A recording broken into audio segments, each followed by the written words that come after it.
front foot elevated split squat with a contralateral load. That simply means holding the weight in the opposite hand.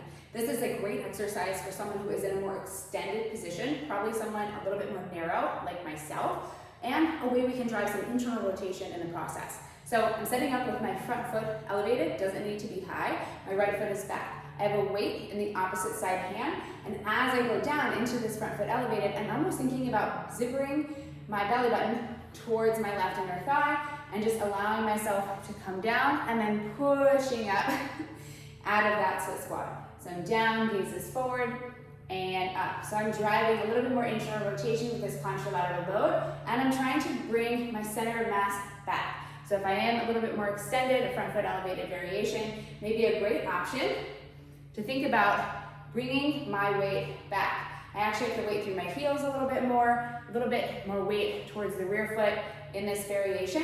You also want to make sure that you can drive some posterior expansion so this position is accessible.